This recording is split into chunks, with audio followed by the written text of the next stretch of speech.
உங்கள் புதிய ஆரம்பத்தை எலிமெண்ட்ஸ் ரேசிங் பாம்ஸில் தொடங்குங்கள். கால் 7826878268. இயற்கையான டேட்ஸ், பாதாம், பிஸ்தா, கேஷு அண்ட் ஹனி கொண்டு தயாரிக்கப்பட்ட Lion date nut bites. Merry Christmas and Happy New Year from the Chennai Silks. Let the celebrations begin. பக்திங்கிற கருவியை எடுத்து மக்களுக்கு தங்களுடைய வியாபாரம் செய்து கொண்டிருக்கிறார்களோ அப்படிங்கிற ஒரு கேள்வி வருது. உரிமினாதான் சிங்கம், உருண்டாதான் பூமி, கொடுத்தாதான் கடவுள்னு எதிர்பார்க்கக்கூடிய உலகம் இது. எதை நம்ம ரொம்ப நம்புகிறோமோ அதை வச்சு நம்மளை ஈஸியாக ஏமாற்ற முடியும். இன்றைக்கே நடக்கணும், இப்போவே நடக்கணும் அப்படிங்கிற ஒரு பக்தி, ஒரு மார்க்கம் இருக்க தான் செய்யுது. இது தயவு செய்து 2026 மக்கள் மாறணும். அந்த காலத்துலேருந்து இந்த காலம் வரைக்கும் கோயிலுங்களுக்கு ஏன் எவ்வளோ லேண்டு எழுதி வச்சாங்க? சாமி கேட்டுதா? பக்தியால் கொடுக்கக்கூடியது. வேல் வச்சு ஒரு விளக்கு இப்போ கொண்டு வந்திருக்கிறாங்க. வராகி அம்மன் சாப்பிட்றாங்கங்கிற மாதிரியான ஒரு இலூஷன், கடவுளை ட்ரெண்டாக்கி நம்ம சம்பாதிக்கிற ஒரு ட்ரெண்ட் அப்படிங்கிறத இங்கே செட் பண்ணியிருக்கிறாங்க நிறைய பேர். கடவுளுக்கு 1 கிலோ தங்கவேல் கேட்டாரா? அந்த நம்பிக்கையில் செய்கிறாங்க. பக்தியை எப்படி நம்ம கொச்சப்படுத்தும்? கோயிலில் இப்போ HRNC 4000 கோயில் குடமுழுக்கு பண்ணியிருக்காங்க. 4000 கோயில் என்ன அரசாங்கம் கவர்மெண்ட் துட்டு கொடுத்ததா? பக்தர்கள் கொடுத்தாங்க. 2026 பொறுத்த வரைக்கும் முருக வழிபாடு அப்படிங்கிறது தான் அதிகமாக போகுது. இந்த 2026 பெண் தெய்வங்களோட வழிபாடு நிறைய வரக்கூடிய வாய்ப்பு இருக்கு. செல்வினை சொன்னதுக்கு என்னைக்கு நான் மறுத்து சொல்லியிருக்கேன். சிறுவாபுரி முருகன் கோயில் அதுவும் ரொம்ப சிறப்பான ஒரு குன்றிருக்கும் இடமெல்லாம் குமரன் இருப்பான்னு சொல்கிற மாதிரி. ஸோ அந்த மலை, முகடு இந்த மாதிரியான இடங்களில் இருக்கக்கூடிய உயரத்தில் இருக்கக்கூடிய ஒரு முருகன் கோயில்கள்லாம் ஒரு நல்ல பிரபல்யமாகிறதுக்கான வாய்ப்பு, அங்கே மக்கள் அதிகமாக போய் முருகனை தரிசிக்கிறதுக்கான வாய்ப்பு. ராஜராஜேஸ்வரியோட வழிபாடு அடுத்த 12 வருஷத்துக்கு வழிபாடு நல்லா இருக்குமா? நல்லா இருக்கும். திருவண்ணாமலை, அடுத்த உத்தரகோசமங்கை, திருவாரூர் தியாகராஜர் கோவில் நல்லா சிறப்பாக இருக்கும். திருச்செந்தூர் அப்படிங்கிறது இப்போது கிட்டத்தட்ட இன்னும் கொஞ்ச நாள் ஆனால் திருப்பதி அளவுக்கு வந்துடும் அப்படிங்கிறது தான் என்னுடைய கணிப்பு. ஸோ அதே மாதிரி இந்த திருச்செந்தூர் பக்கத்தில் கழுகுமலைன்னு ஒரு இடம் இருக்குது. கழுகாசல மூர்த்தி, நிறைய மக்களை அந்த கழுகுமலை கோவில் ஈர்க்கிறதுக்கான வாய்ப்பு அப்படிங்கிறது ரொம்ப அதிகம். அது ஒரு குடைவரை கோவில். திருப்பரங்குன்றத்தில் ஆரம்பிச்சது அறுபடை வீடுகளுக்கும் நிறைய பிரச்சனை வரும். ஸோ ஸ்டார்டிங்கே பிரச்சனைனா அறுபடைக்கும் பிரச்சனை உண்டுன்னு அர்த்தம். திருவண்ணாமலையுடைய வளர்ச்சி என்னை பொறுத்த வரைக்கும் தேர்தல் நேரமாக இருந்தாலும் தேர்தல் முடிச்சுட்டு வரக்கூடிய அரசாங்கம் பெரிய பிளானிங் எல்லாம் பண்ணலன்னா திருவண்ணாமலையில் நிறைய தப்பான விஷயங்கள் நடக்கும்.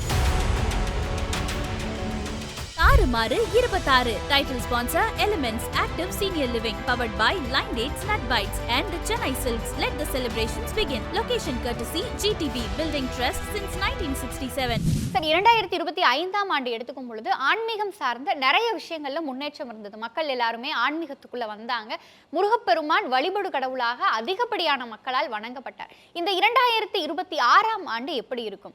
இன்னும் கூடுதல் கேள்வியா கேட்கணும் அப்படின்னா, சமீப காலத்துல பக்தி அப்படிங்கிற ஒரு விஷயம் மக்களினுடைய மனங்களில் வியாபார பொருளாக மாற்றப்படுகிறதோ? நிறைய பேர் அந்த பக்திங்கிற கருவியை எடுத்து மக்களுக்கு தங்களுடைய வியாபாரம் செய்து கொண்டிருக்கிறார்களோ அப்படிங்கிற ஒரு கேள்வி வருது. இதுக்கு உங்களுடைய பதில் என்ன? எடுத்துக்கொள்ளக்கூடிய மனப்பக்குவத்தை பொறுத்து இருக்குது. இங்கே கேட்ட கேள்விக்கு வேதாந்தமாக பதில் சொல்கிறதா, ஜோதிடமாக பதில் சொல்கிறதான்னு யோசிக்கிறேன். என்ன அப்படின்னு கேட்டிங்கன்னு சொன்னால், இந்த ஆன்மீகம், ஆன்மம் லயப்படக்கூடிய இடம்தான் ஆலயம்னு சொல்லுவாங்க இல்லையா? பொதுவாகவே இன்றைக்கி மனிதன் கடவுள் இது தரமாட்டாரா, அது தரமாட்டார் சார். நான் ஆக்சுவலி பழனிக்கு போயிட்டு வந்தேன், பட் இது வேண்டியிருந்தேன், எனக்கு அது இதே ஆகலை. அதுக்கப்புறம் திருச்செந்தூர் போனேன் சார், ஆயிடுச்சு சார்னார். ரெண்டுமே முருகருங்கிறது மறந்துட்டாங்க அவங்க. மாற்றி யோசிக்கக்கூடிய மனசு. நீங்கள் சைக்காட்டிஸ்ட்டை பார்த்தீங்கன்னா இன்றைக்கி சத்தம் இல்லாமல் பெரிய பெரிய ஆட்கள்லாம் இன்றைக்கி அப்பாயின்மெண்ட் வாங்கிட்டு உட்காந்துட்டு இருக்காங்க, கவுன்சிலிங்காக உட்காந்துட்டு இருக்காங்க. எதை தின்னா பித்தந்தெளியும்னு தேடிட்டு இருக்காங்க. பொதுவாகவே எனக்கு அதாவது உரிமினாதான் சிங்கம், உருண்டாதான் பூமி, கொடுத்தாதான் கடவுள்னு எதிர்பார்க்கக்கூடிய உலகம் இது. 5 மடி சேர்க்க, 10 படிக்க, 15 20 காதல் மலக்க, 25 கல்யாணம் சிரிக்க, 30 குடும்பம் பெருக்க, 35 வியாபாரம் முடங்க, 45 ரோட்டில் விழுந்து, 50 ஆஸ்பத்திரியில் சேர்ந்து, 55 மாரடைப்பு 60 பொட்டுன்னு போகிற காலமாக. அப்படி இருக்கும்பொழுது மன நிம்மதிக்குன்னு வேண்டக்கூடியவங்க இன்றைக்கி இருக்காங்க. சாயந்தரம் நீங்கள் பார்த்துட்டிங்கன்னா நிறைய பேர் வாசலில் உட்காந்து ஜெபிச்சுட்டு இருப்பாங்க. என்னப்பா இல்லை இறைவன் பார்த்துப்பான் அப்படின்னு சொல்லுவாங்க. மருத்துவர் சொல்லுவாங்களே மேலே இருக்கிறவரை பார்த்துப்பார். எப்பவுமே மனதிற்கு வேண்டக்கூடியவர்களுடைய பக்தி தான் சிறந்த பக்தி. அது என்ன தான் வியாபாரமாக இருந்தாலும் கடவுள் அவருக்கு தெரியும். எதை எப்போ மாற்றுறது, எதை எப்போ கொண்டு வர்றதுன்னு அவருக்கு நல்லாவே புரியும், தெரியும். ஆன்மீகம்ங்கிறது, ஆன்மீகத்தை வச்சு நிறைய பேர் ஏமாத்துறாங்க அப்படின்னு நீங்கள் கேட்குறீங்க, கரெக்டு தான். முதல்ல அந்த ஆன்மீகத்தை மக்கள் வந்து ரொம்ப தீவிரமாக நம்ப போய் தான் அதை வச்சு சிலரால் ஏமாற்ற முடியுது. இது வந்து மாற்ற முடியாத ஒரு உண்மை. எதை வந்து நம்ம ரொம்ப நம்புகிறோமோ அதை வச்சு நம்மளை ஈஸியாக ஏமாற்ற முடியும். இந்த கருங்காலி மலை ஓப்பனாக சொல்லணுன்னா, வேல் வச்சு ஒரு விளக்கு இப்போ கொண்டு வந்திருக்கிறாங்க. வாராகி அம்மன் சாப்பிட்றாங்கங்கிற மாதிரியான ஒரு இலூஷன் க்ரியேட் பண்ணுறது. வாராகிங்கிறவங்க வெரி வெரி வெரி பவர்ஃபுல், சப்த கன்னியரில் ஒருத்தங்க. பட் அந்த கடவுளை ட்ரெண்டாக்கி நம்ம சம்பாதிக்கிற ஒரு ட்ரெண்ட் அப்படிங்கிறத இங்கே செட் பண்ணியிருக்கிறாங்க நிறைய பேர். அவங்கள என்ன ப்ரொஃபஷனுக்கு கீழே கொண்டு வரதுங்கிறதும் தெரியலை. இப்போ வாராகி அம்மன் வழிபாடு அப்படிங்கிறது ஒவ்வொரு தெய்வம் தான் நம்மளை சூஸ் பண்ணும்.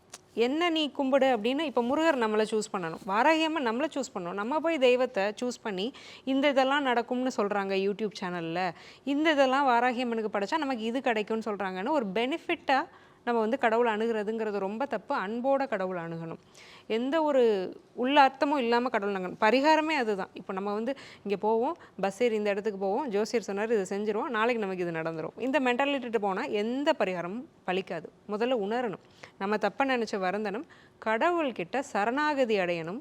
எனக்கு என்ன நல்லதோ அதை நீ செய்யப்பான்னு கேட்கணும். கண்ணப்பரை பற்றின விஷயங்கள்லாம் நம்ம காலால் சிவபெருமானோட கண்ணை மிதிச்சார். அப்பவும் சிவபெருமான் வந்து அவருக்கு அருள் செஞ்சார் அப்படின்னா அன்பு, தூய அன்புக்கு மட்டும்தான் ஆன்மீகம் கட்டுப்படும். இந்த ஒரு நிதர்சனமான உண்மையை வந்து மக்கள் புரிஞ்சுக்கணும். ஆன்மீக வளர்ச்சி அப்படிங்கிறது 2026 அதிகமாக தான் இருக்க போகுது. ஆனால் அது புரியும் தன்மை, ஆன்மீகம்னு என்னன்னே புரியாமல் நிறைய பேர் ஆன்மீகத்துக்குள்ளே இருக்கிறாங்க. கோவிலுக்கு போய் சுவாமிக்கு சல்யூட் வைக்கிறது, காலையில் நாங்கள் டெய்லி கந்தசஷ்டி கவசம் கேட்போம் மேம். அப்படியா, என்ன சார் ஆச்சரியமாக இருக்குன்னு கேட்டால், அங்கே ஒரு பக்கம் கந்தசஷ்டி ஓடும், இவங்க ஒரு பக்கம் துணியை மடிச்சிட்டு இருப்பாங்க, கிச்சனில் வதக்கிட்டு இருப்பாங்க. நோ, உட்காந்து லைச்சு அதை கேட்கணும். ஸோ இந்த மாதிரி ஆன்மீகம்னா என்னன்னு தெரிஞ்சுக்கிட்டு மக்கள் ஆன்மீகத்துக்குள்ளே போகணும். ஆன்மீக வளர்ச்சிங்கிறது இருக்கிறது உண்மைதான், கடவுள் நம்பிக்கைங்கிறது இருக்கிறது உண்மைதான். அந்த நம்பிக்கையிலான நம்ம ஏமாறுறோம் அப்படின்னா நம்மளுடைய அதிகமான எதிர்பார்ப்பு தான் அதுக்கு காரணம். ஸோ அந்த விஷயத்த மக்கள் மாற்றிக்கணும். அந்த ஆன்மீக ஏமாற்றம்ங்கிறது இருக்கத்தான் போகுது. நம்ம ஒரு பக்கம் ஆன்மீகம் வளரும் அப்படின்னா இன்னொரு பக்கம் அந்த பக்கம் அதை வச்சு ஏமாத்துறவங்களும் வளர தான் போகிறாங்க. ஸோ அதில் மக்கள் வந்து ஒரு சுதாரிப்போடு இருந்துக்கிறது நல்லது. 2026, 2027, 2028 எத்தனை வருஷமாக இருந்தாலும் மனிதனுக்கு ஆசை இருக்கிற வரைக்கும் கோவிலில் கூட்டம் ஒன்றும் குறைய போகிறதில்ல. இது ஆசை குறைய போதா?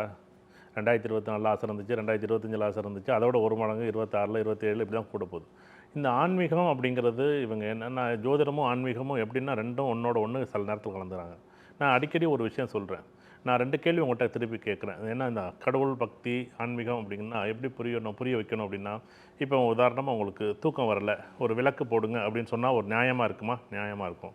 உங்களுக்கு கடன் தீரணும், விளக்கு போடுங்க அப்படின்னா, இது எல்லோரும் நாங்கள் சொல்கிறோம். விளக்கு போடுங்கன்னு சொல்கிறது பிரம்மமுகூர்த்த விளக்கு போடுங்கன்னு எல்லாருமே சொல்கிறோம். ஆனால் இவங்க மனசு நிம்மதியாக இருக்கணும்ல, அந்த நிம்மதியை ஏன் அந்த நிம்மதி கொடு அப்படின்னு கடவுள்கிட்ட வேண்டது கிடையாது. எனக்கு கடன் தீரணும், எனக்கு கடன் சார்ந்த பிரச்சனை இருக்குது, கடன் வாங்க சொன்னாரா கடவுள்? எனக்கு அதுதான் ஆச்சரியமாக இருக்குது. எனக்கு என்ன இந்த பக்திங்கிறது ஆன்மீகங்கிறது எப்படி இருக்குது இன்றைக்கி உலகம் அப்படின்னா, எதிர்பார்த்ததை தாண்டி இவங்க நினைக்கிறதெல்லாம் ஆச்சரியமாக இருக்குது. உடனே நடந்துடணும், இப்போ போகணும், சாமி கும்பிடணும். எதாவது சொல்கிறேன், கோவிலில் போய் எப்படி என்னென்னா உடனே இன்றைக்கே நடக்கணும், இப்போவே நடக்கணும் அப்படிங்கிற ஒரு பக்தி ஒரு மார்க்கம் இருக்கானே இருக்க தான் செய்யுது. இந்த மக்கள் கூடிக்கிட்டே தான் இருக்க போகிறாங்க. 2026 50க்கு 50% தான் பலம் பலகீனம் அப்படின்னு இடத்துல 50 நல்லது 50 கெட்டது தான் இருக்கும். ஆனால் என்னென்னா வேண்டுதலை பொறுத்தளவு, பிரார்த்தனையை பொறுத்தளவுக்கு நேரடியாக போய் கடவுள்கிட்ட நேரடியாக வந்து எனக்கு ஒரு திட்டமிடல் ஒரு எனக்கு செயல்படுத்துறதுக்கு எனக்கு ஒரு வழி கொடுன்னு தான் கடவுள்கிட்ட கேட்கணும். நீ காசு கொடுன்னா எப்படி கொடுக்கும்? எனக்கு ஒரு 10 லட்சம் காசு வேணும், நான் ஒரு தொழில் செய்யணும், அது எப்படி காசு கொடுக்கும்? நான் 10 லட்ச ரூபா வச்சுருக்கேன், எனக்கு 2 லட்சம் வச்சுருக்கேன், இதுக்கு ஏதாவது திட்டமிடு அப்படின்னு கடவுள்கிட்ட கேட்குறது ஆச்சரியமாக இருக்குது. ஏன்னா இங்கே உடனே போய் கடவுள்கிட்ட போனால் எப்படி கொடுக்கும், எப்படி கிடைக்கும்? அது எதை பக்தின்னு எதை சொல்கிறாங்கன்னு தெரியல, ஆன்மீகம் எதுன்னு சொல்கிறாங்க தெரியல.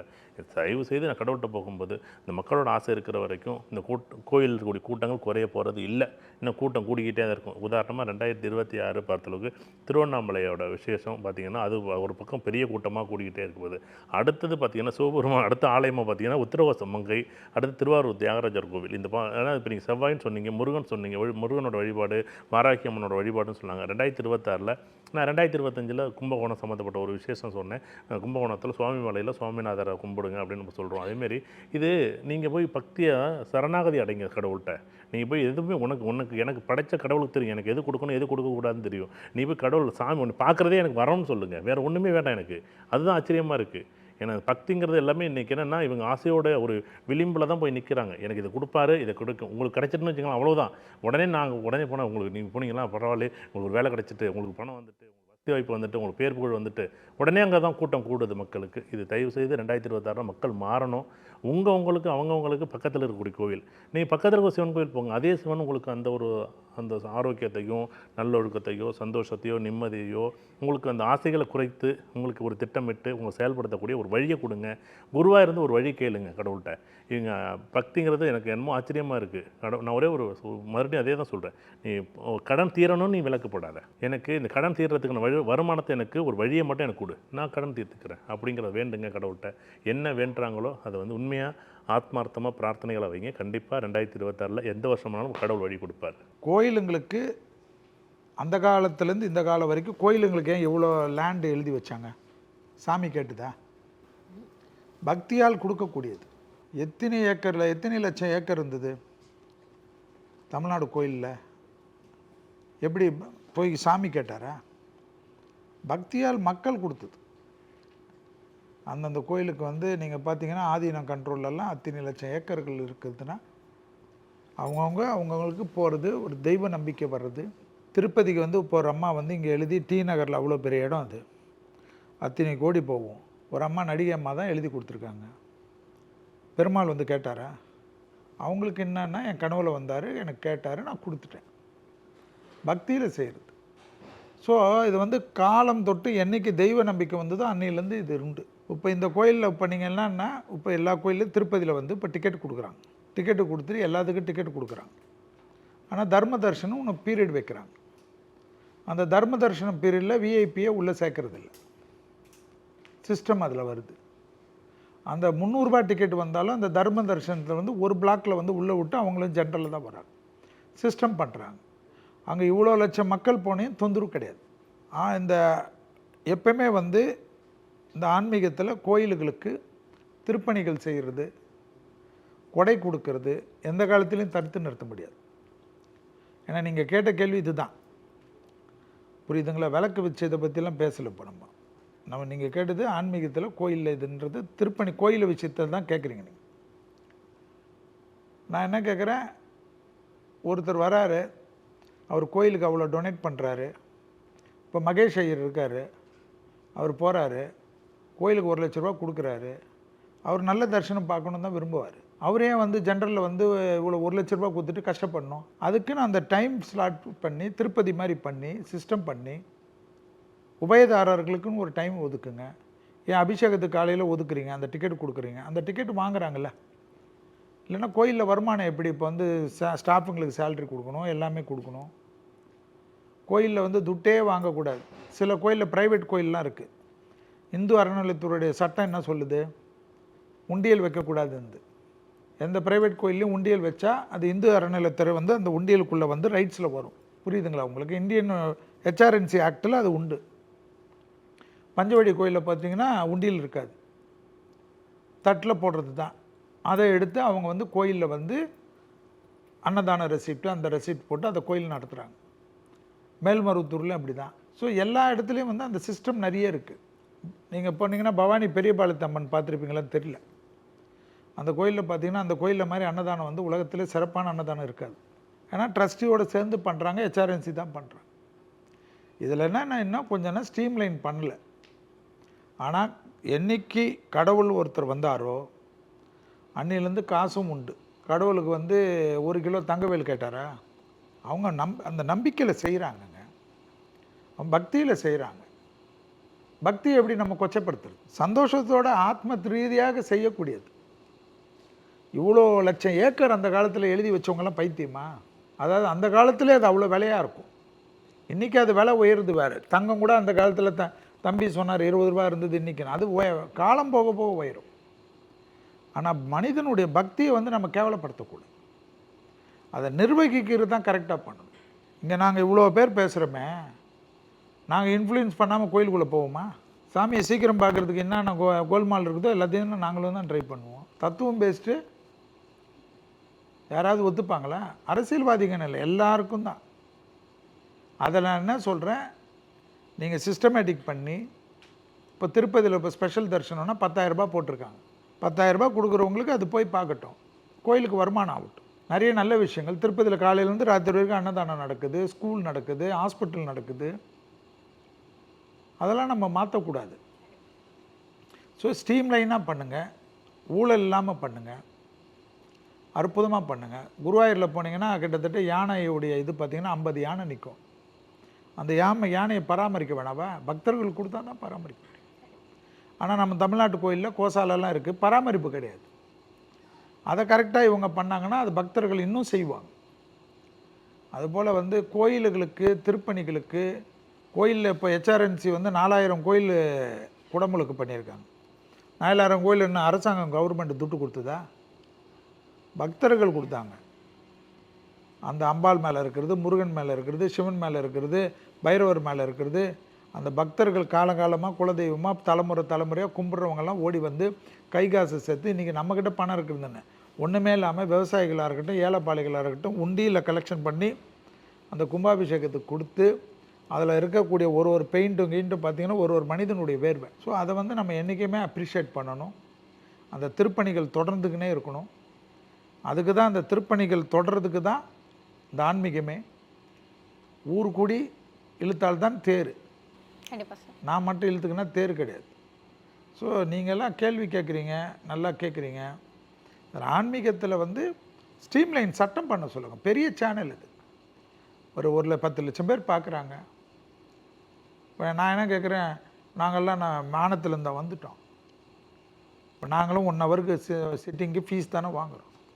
நான் மகேஷ் ஐயர் ஃப்ரீயாக சொல்கிறாரா?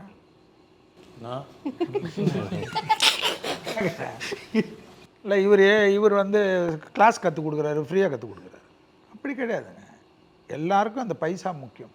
ஆனால் பணம் வாங்கிட்டு அதை கரெக்டாக செய்யணுன்றது நான் விருப்பக்கூடிய. நிச்சயம். சரி, இப்போ 2025 வந்து சிறுவாபுரியை நோக்கி மக்களினுடைய கூட்டம் அதிகமாக இருக்கும். நீங்கள் இடம் எதுவும் வாங்குறதுனா கூட சிறுவாபுரியில் வாங்குங்கன்னு சொல்லியிருந்தீங்க. இந்த 2026 இந்த ஒரு கோவில் மிகப்பெரிய ஒரு உயரத்தை தொடும், மக்கள் கூட்டம் அதிகமாக இங்கே வரும் அப்படின்னா அது எந்த கோவில் சார்? ரியல் எஸ்டேட்காரங்களாம் சந்தோஷமாக இருப்பான். கேட்டுட்டு வாங்க, நான் கடைசியாக தானே சொன்னேன். இந்த கோவில் அதீத ஒரு உச்சத்தை தொடும் அப்படின்னா அது எந்த கோவில் சார்? திருச்செந்தூர், கும்பகோணம் பக்கத்தில் கோயில். அதே மாதிரி பார்த்திங்கன்னா மருதமலை முருகன் கோயில் ரொம்ப பிரம்மாண்டமாக, மலேசியாவில் எப்படி முருகருக்கு உருவாக்குறாரோ அதே மாதிரி ஒரு பிரம்மாண்டமான முருகருக்கு வந்து அங்கே வந்து பேசிகிட்ருக்காங்க. கோவை மாவட்டத்தில் மருதமலை முருகன் கோயில் பக்கத்தில் வந்து ரொம்ப பிரமாதமாகவும் மாறும். அப்புறம் செல்வினை சொன்னதுக்கு என்றைக்கு நான் மறுப்பு சொல்லியிருக்கேன், அதே தான் சிறுவாபுரி முருகன் கோயில். அதுவும் ரொம்ப சிறப்பான ஒரு அற்புதமான ஒரு தன்மைகள் உண்டு. அந்த காலத்தில் கோயில் பக்கத்தில் வீடு இருக்கணும்னு நீங்கள் பார்த்துருப்பீங்க. அதாவது அந்த கோபுர தரிசனம் பண்ணணும். பெரிய அமெரிக்காவில் வேலை செஞ்சிட்ருப்பாங்க, ஸ்ரீரங்கத்தில் வீடு வாங்கி போட்டிருப்பாங்க. அதே மாதிரி பார்த்தீங்கன்னு சொன்னால் லண்டனில் இருந்திருப்பாங்க. கும்பகோணத்தில் அந்த கோயில் மாட வீதியில் அந்த தேரை வந்து பார்க்கணும். நான் திருவல்லிக்கேணியில் அந்த பார்சாரதி தேர் பார்க்குறதே அப்படியே என் கண்ணிலேருந்து அப்படியே தண்ணி வந்துடும். தினந்தோறும் என்னோடய 50 வயசுக்கு மேலே அங்கே தான் நான் இருக்க போகிறேன்னு ஒரு பாட்டி இங்கேருந்து காசியில் வீடு வாங்கி போனாங்க. எதுக்குன்னா தினந்தோறும் கங்கையில் ஸ்நானம் பண்ணுறதுக்காக. அந்த மாதிரி இந்த கோயில் நகரங்கள், இப்போ நான் சொன்ன இந்த 3 கோயில் நகரங்களை எடுத்து நிறையா பேர் அந்த முருகனை தரிசனம் பண்ணோம், இந்த தெய்வத்தை தரிசனம் பண்ணோம் அப்படின்னு சொல்லிட்டு ஏராளமான பேர் போவாங்க. அந்த காலத்தில் இருந்த அதே தன்மைகள் இப்போ எல்லாத்துக்குமே வரும். இந்த கோயில் நகரங்களில் கோயில் பக்கத்தில் கோபுரம் பார்த்து, கோயில் சாமியை பார்த்து, அந்த தேரை பார்த்து இருக்கணும்னு சொல்லி அதே மாதிரி திருப்பி மாறுறதுக்குண்டான வாய்ப்புகள் இந்த 3 கோயில்களில் இருக்குது. 2026 பொறுத்த வரைக்கும் முருக வழிபாடு அப்படிங்கிறது தான் அதிகமாக போகுது. ஸோ குன்றிருக்கும் இடமெல்லாம் குமரன் இருப்பான்னு சொல்கிற மாதிரி, ஸோ அந்த மலை, முகடு இந்த மாதிரியான இடங்களில் இருக்கக்கூடிய உயரத்தில் இருக்கக்கூடிய ஒரு முருகன் கோயில்கள்லாம் வந்து ஒரு நல்ல பிரபல்யமாகிறதுக்கான வாய்ப்பு, அங்கே மக்கள் வந்து அதிகமாக போய் முருகனை தரிசிக்கிறதுக்கான வாய்ப்பு ரொம்ப அதிகமாக இருக்குது. குறிப்பாக சொல்லப்போனால் திருச்செந்தூர் அப்படிங்கிறது வந்து முருகஸ்தலத்தில் வந்து அசைக்க முடியாத ஒரு இடம் இல்லையா? ஸோ திருச்செந்தூர் அப்படிங்கிறது இப்போது கிட்டத்தட்ட இன்னும் கொஞ்ச நாள் ஆனால் திருப்பதி அளவுக்கு வந்துடும் அப்படிங்கிறது தான் என்னுடைய கணிப்பு. ஸோ அதே மாதிரி இந்த திருச்செந்தூர் பக்கத்தில் கழுகுமலைன்னு ஒரு இடம் இருக்குது, கழுகாசல மூர்த்தி. அவர் நிச்சயமாக ஒரு குறிப்பிட்ட அடுத்த ஒரு 5 வருஷ கிராஃபில் நிறைய மக்களை வந்து அந்த கழுகுமலை கோவில் ஈர்க்கிறதுக்கான வாய்ப்பு அப்படிங்கிறது ரொம்ப அதிகம். அது ஒரு குடைவரை கோயில். ஸோ விருச்சிகம் அப்படிங்கிறது 8ஆம் இடம். ஸோ 8 அப்படிங்கிறது ரகசியம். ஸோ பொதிஞ்சு ரகசியமாக ஒரு முகடுக்குள்ளே இருக்கிற ஒரு முருகன். அந்த விருச்சிகம் அப்படிங்கிறதுக்கு அதிபதியும் செவ்வாய் தான். அதனால் கழுகுமலை முருகன் கோவில் திருச்செந்தூர் முருகன் கோவிலுக்கு ஈக்குவலாக வர்றதுக்கான வாய்ப்பு அப்படிங்கிறது அதிகமாக இருக்குது. கண்டிப்பாக சார். 2025 வந்து கும்பகோணம் சுவாமிமலை சுவாமிநாதர், அடுத்தது வந்து ராஜராஜேஸ்வரியோட வழிபாடு. அடுத்த 12 வருஷத்துக்கு ராஜராஜேஸ்வரியோட வழிபாடு நல்லா இருக்குமா? நல்லா இருக்கும். பொதுவாக வந்து 2026 திருவண்ணாமலை, அடுத்த உத்தரகோசமங்கை, திருவாரூர் தியாகராஜர் கோவில் நல்ல சிறப்பாக இருக்கும். இந்த 2026 பெண் தெய்வங்களோட வழிபாடு நிறைய வரக்கூடிய வாய்ப்பு இருக்குது. குரு பலமாக இருக்கிறது எப்பயுமே சுக்கிரன் குரு பலமாக இருக்குது, குரு பலமாக இருக்கிறது முருகனோட வழிபாடு நல்லாவே இருக்கும் 2026. நீ எங்கே இருந்தாலும் பக்கத்தில் இருக்கக்கூடிய முருகன் கோவிலுக்கு இந்த வருஷம் வழிபடுங்க. எனக்கு என்னுடைய பிரார்த்தனைகள் வேண்டுதல் எல்லாம் நல்லபடியாக வந்து எனக்கு வழி கொடு அப்படின்னு கடவுள்கிட்ட கேளுங்க. வழி கொடுன்னு கேட்டாலே வழி கொடுத்தா போதும்.